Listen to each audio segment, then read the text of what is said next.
오늘 시편인데 시편은 총 큰 덩어리가 5개입니다. 5부로 되어 있고 전체 시편은 150개의 시편으로 되어 있습니다. 근데 이 너무나 제일 많은 장이잖아요. 150장이니까 보면.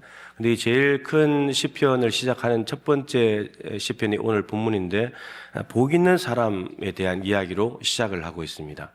하나님은 우리가 복 받기를 원하시는 거죠.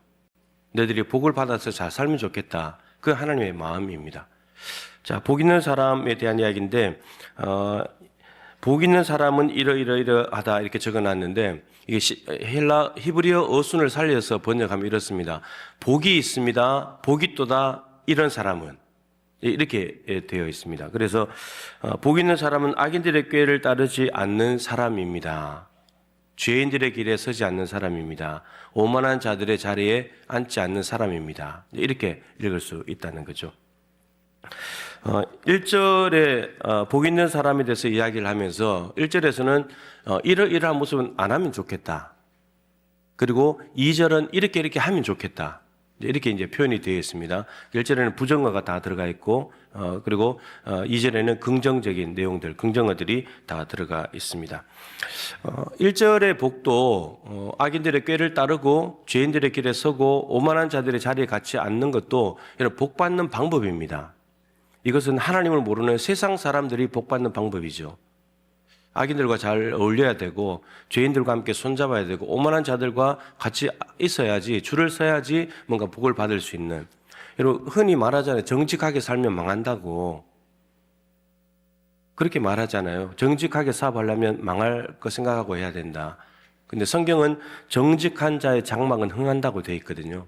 근데 세상 사람들, 불신자들은 적당하게 좀 편법도 쓰고 좀 거짓말도 하고 이래야 복을 받지, 어떻게 정직하게 해서 복을 받을 수 있냐고 이렇게 생각한다는 거죠. 근데 1절의 복은 하나님을 모르는 사람들이 받는 복입니다. 추구하는 복인 거죠.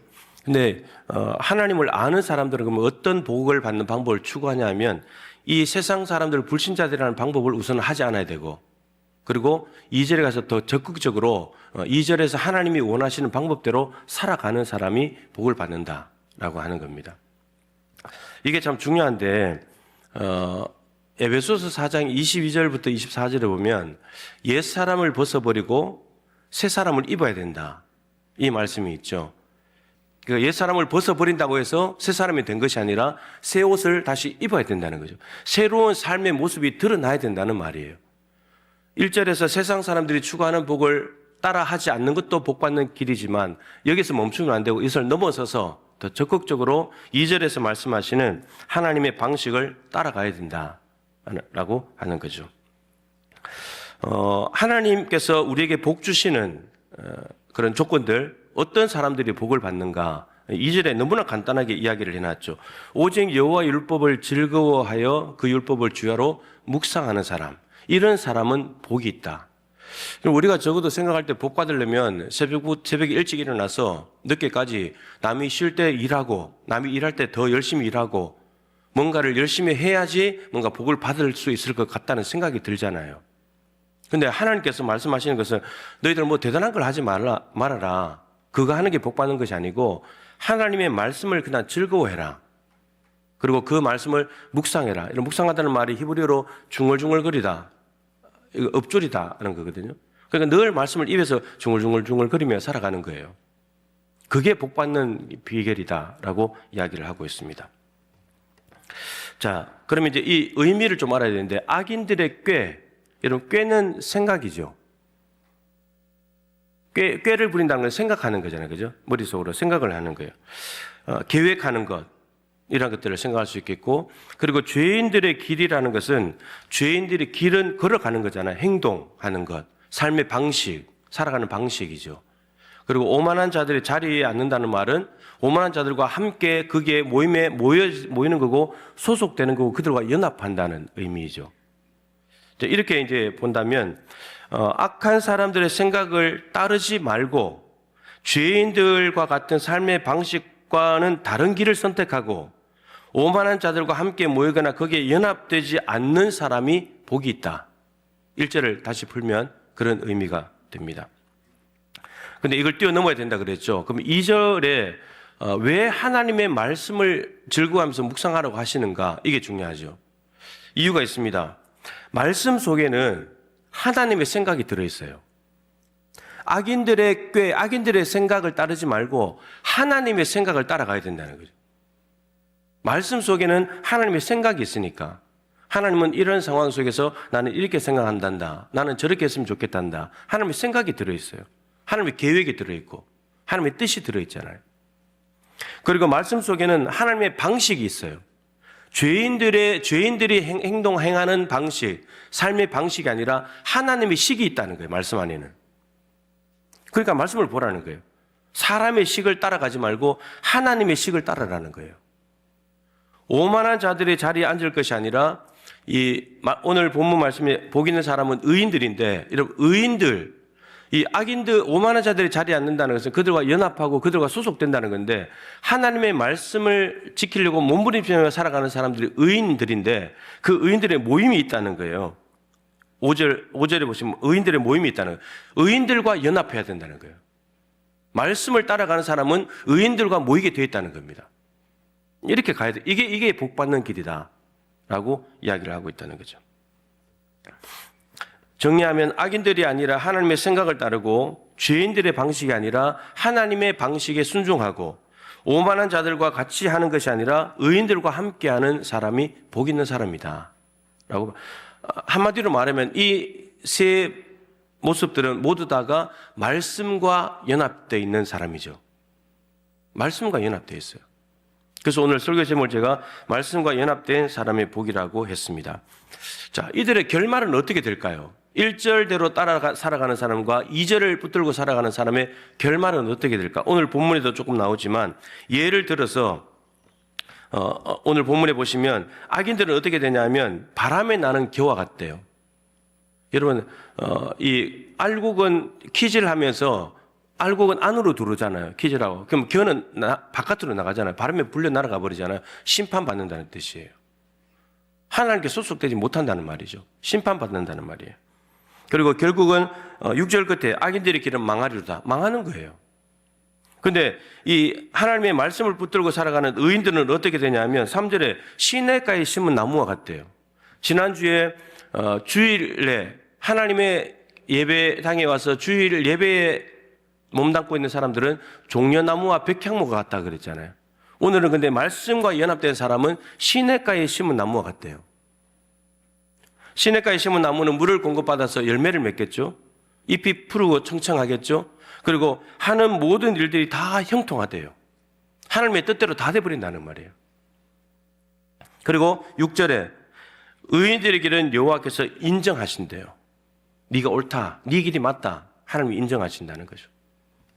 자, 예를 들어서 이런 1절의 길을 따라가는 사람들의 결말, 2절을 따라가는 사람들의 결말이 성경 안에 다 있어요. 자, 악인들의 꾀와 생각을 따라간 사람을 보면 사무엘하 13장에 암논이 나옵니다. 암논은 누구냐면 다윗의 큰 아들이에요. 제일 첫째 아들입니다. 암논이 셋째 아들 압살롬의 누이를 다말을 좋아했죠. 사랑했죠. 근데 배달은 형제이기 때문에 함부로 할 수가 없었는데, 근데 요나답이라고 하는 친구가 꾀를 가르쳐 주죠. 네가 병났다고 해라. 그리고 아버지가 병문안 오게 되면 다윗에게 다말을 오게 해서 과자를 만들어서 나를 시중을 들게 해라고 요청을 해라. 그렇게 해가지고 정말 다말이 와가지고 시중을 드는데 강제로 이제 성폭행을 해버렸잖아요.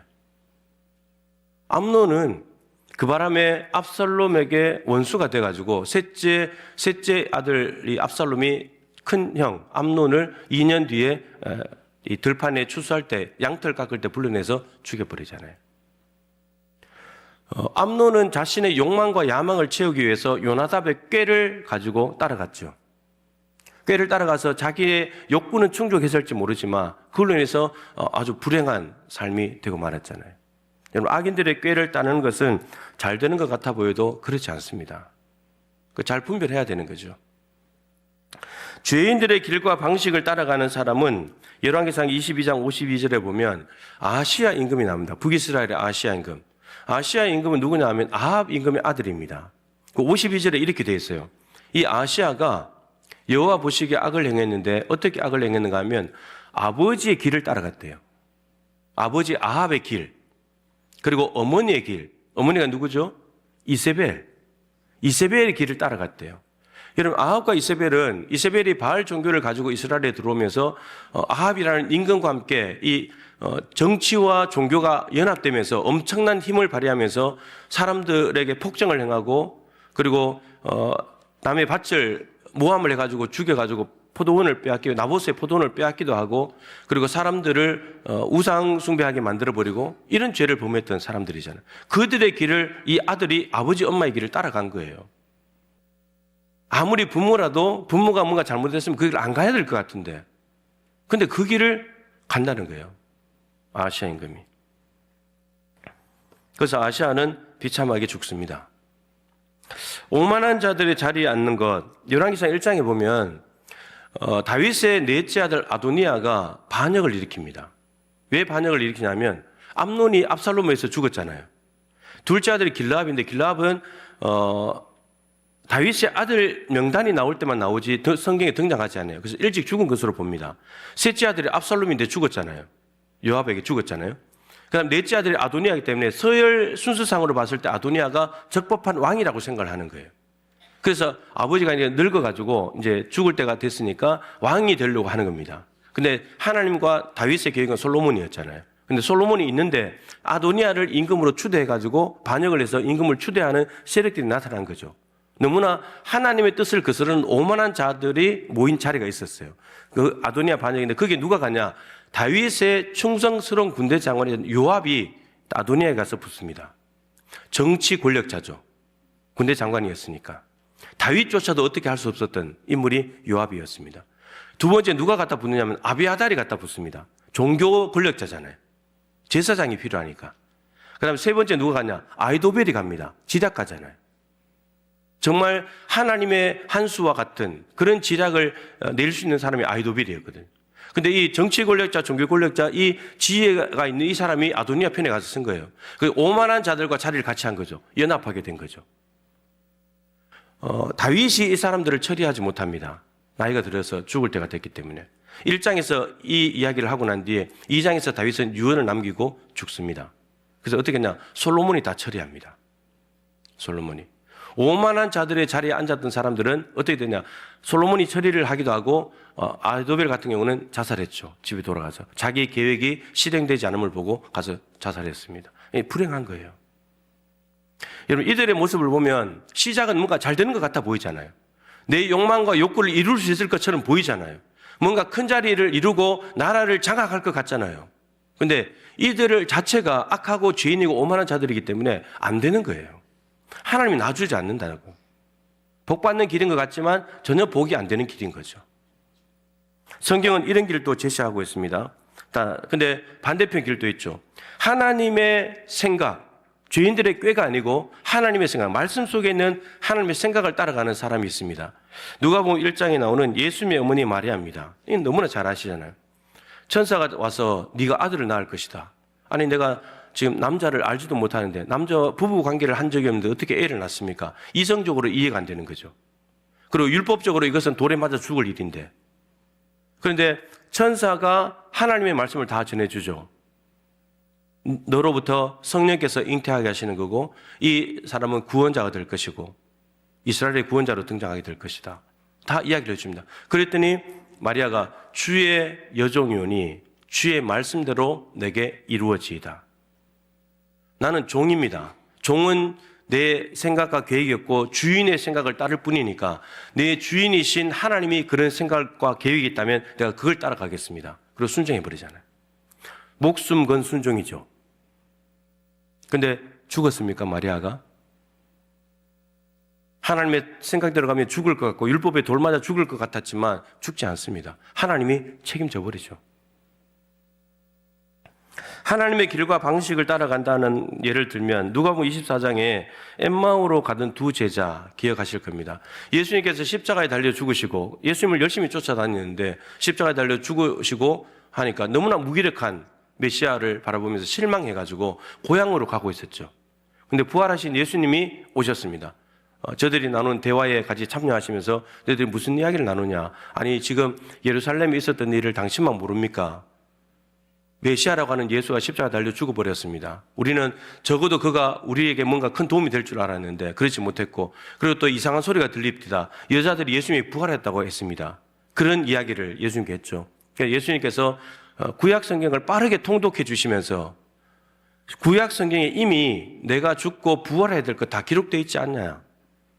근데 너희들은 왜 성경을 보도 안 믿냐? 근데 그렇게 하고 난 뒤에 저들이 말하죠. 주께서 말씀을 풀어주실 때 우리의 가슴이 불타지 않더냐? 뜨겁지 않더냐? 불타지 않더냐? 그러면서 저들은 어떻게 하냐? 가던 길을 돌이켜서 예루살렘으로 다시 돌아갑니다. 예루살렘을 떠나지 말고 아버지의 약속하신 것을 기다려라.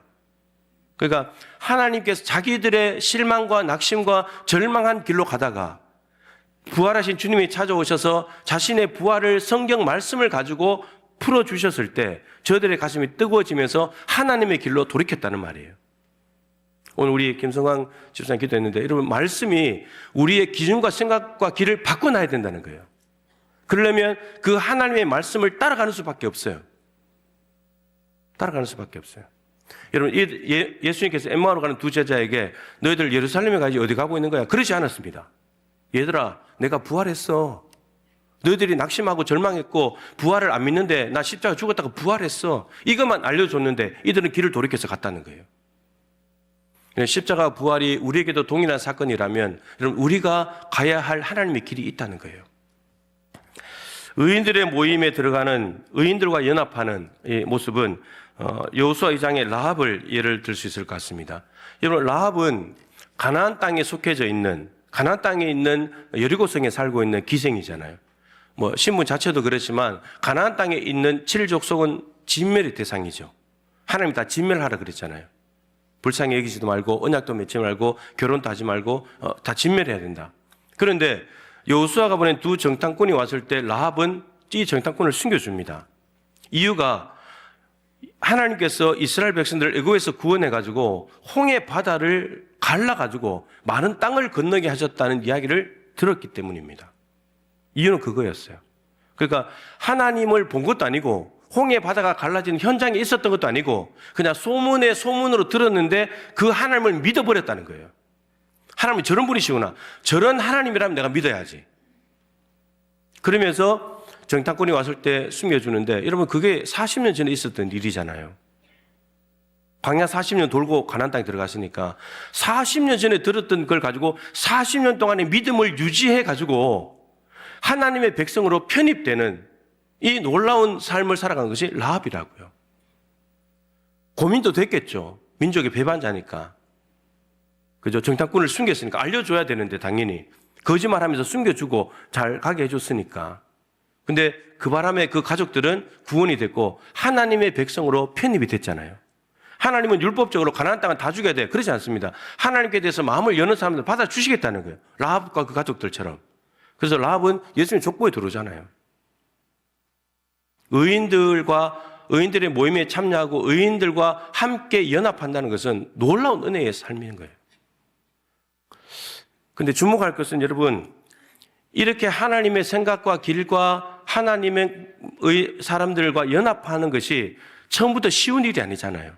이성적으로 이해가 안 되는 일이기도 하고 슬픔과 좌절 속에 있기도 하고 민족을 배반해야 되는데 이걸 어떻게 할까 고민이 되기도 하고, 그렇지만 이들은 하나님의 생각과 뜻이 옳기 때문에 그것을 믿음으로 받아들여서 목숨을 걸고라도 민족의 배반자가 되더라도 하나님께서 말씀하신 길로 가겠다는 거예요. 말씀으로 돌파해버리는 거죠. 하나님의 말씀이 들려올 때는 곧바로 순종되기보다는 우리 안에 조정이 일어납니다. 조정 작업이 우리 안에 일어나요. 말씀이 들려올 때 내 생각은 이런데 하나님의 생각은 이렇다면 내가 이걸 할까 저걸 할까 이러면서 아주 고심하고 서로 싸우면서 조정이 일어나요. 조정. 내 뜻대로 가려고 하는 것이 재조정이 돼가지고 하나님의 뜻대로 가려고 조정이 일어나는 거죠. 성경에 이 사람들은 이런 고민들이 단어 하나, 문장 하나로 표현되어 있잖아요.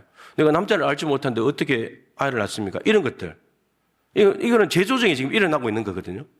이런 재조정이 일어나고 난 뒤에 하나님의 길을 선택하는 사람들은 다 이런 오늘 1장 2절에서 말하는 이 복을 받는 사람들의 길이라는 겁니다. 여러분, 이들이 하는 일이 형통했잖아요.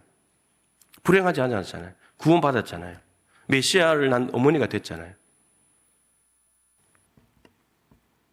하나님은 우리에게 주실 복을 여러분 말씀 안에 다 넣어놓으셨습니다. 말씀 안에. 우리가 알지 못하는 곳에 숨겨놓고 도달하기 어려운 곳에 갖다 놓고는 너희들 내 말씀대로 살아라 그렇게 하지 않았습니다. 신명기 30장 11절 14절에 보면 하나님의 명령 말씀대로 먼 것도 아니다. 어려운 것도 아니다. 너희들 입에 가까이 있지 않냐. 너희들 이렇게 가까이 있는데 이 말씀대로 살면 된다. 생명과 사망, 복과 저주가 너희들 앞에 있다. 선택은 너희들의 몫이다. 난 너희들이 생명과 복을 선택하면 좋겠다. 근데 그 생명과 복을 선택하는 방법은 내 말씀대로 가는 거다. 내 말씀대로 가면 하나님의 생각을 따르고 하나님의 삶의 방식을 따르고 그리고 하나님의 말씀을 붙들고 사는 의인들의 모임에 들어간다면 하나님께서 약속하신 생명과 복은 다 너희들 거다. 이게 하나님의 약속의 말씀입니다. 말씀을 닫으면 제가 이거 많이 말씀을 닫으면 내가 보이고 사람이 보입니다. 그런데 성경을 열면 하나님이 보이기 시작합니다. 하나님이 보인다는 말은 하나님의 계획, 하나님의 식이 보인다는 거죠. 성경을 닫아놓고 어떻게 하나님의 식을 알 수 있고 하나님의 계획을 어떻게 알겠습니까? 성경을 열어야, 읽어야, 묵상하고 암송하고 들어야 하나님의 식이 보이고 하나님의 길이 보이고 하나님의 뜻이 보이는 거죠. 요한복음 15장 7절에 보면 이런 말씀이죠. 포도나무 비유를 하시면서 너희가 내 안에, 내 말이 너희 안에 거하면. 여러분, 포도나무에 가지가 붙어 있는데 이 붙어 있는 것을 예수님께서 너희가 내 안에 거하고 내가 너희 안에 거한다 이렇게 표현했죠. 서로 안에 연결되어 있는. 근데 예수님께서 15장 7절에 너희가 내 안에 거하고 내 말이 너희 안에 거하면, 예수님이 우리 안에 거하신다는 말은 뭐냐면 하나님의 말씀이 우리 안에 있는다는 말이에요. 하나님의 말씀이, 내 말이 너희 안에 거하면 여러분 안에 말씀이 잔뜩 들어있어야 돼요. 그러면 어떻게 되냐면 열매를 많이 맺게 된다. 이게 붙어 있는 거잖아요. 그러면 열매가 많이 맺힌다고. 이게 포도나무 비유에서 말하는 겁니다. 그러면 어떻게 되냐면 무엇이든지 원하는 대로 구하라. 그러면 이루리라. 우리 뒤에 건 너무 좋죠. 무엇이든지 원하는 대로 구하라. 그럼 이루리라. 이건 너무 좋죠. 근데 유일한 조건이 거하면, 하나님의 말씀이 내 안에 거하면, 유일한 조건.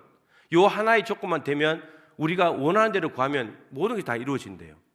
그런데 하나님의 말씀이 우리 안에 거하면 우리는 아무 것이나 구하지 않습니다. 하나님의 식을 구하고 하나님의 계획을 구하고 말씀대로 살아가는 삶을 구하게 되죠. 내 욕망과 내 욕심대로 구하지 않게 돼요. 그러니까 말씀 가지고 기도하게 되면 여러분 그대로 말씀대로 이루어진다는 말이에요. 송구영 신입 때 말씀드렸잖아요. 그 4장 23절 31절에 있는 요소들, 고난을 당하고 동료들이 있는 곳에 모였는데 그들에게 있었던 요소들은 삶의 고난받는 상황을 설명하는 말씀이 있었고, 그리고 그거 붙들고 기도했었고, 그랬더니 담대히 나가서 말씀을 전했다. 말씀, 기도, 전도 전부예요. 너무나 단순한, 근데 너무나 힘있고 파워풀한 공동체가 됐다는 거죠. 우리 교회도 오늘 말씀, 다음 주에 기도, 그 다음 주에 전도 이렇게 할 건데 여기에 집중해서 단순하게 삶을 단순화시켜서 집중함으로 말미암아서 초대교회 같은 역사가 이 시대에도 일어나게 되고 정말 열매를 많이 맺는다는 하나님의 말씀이 우리 안에 이루어져서 말씀과 연합된 사람이 받는 복을 충실히 누리는 저와 여러분들 되실 수 있기를 바랍니다.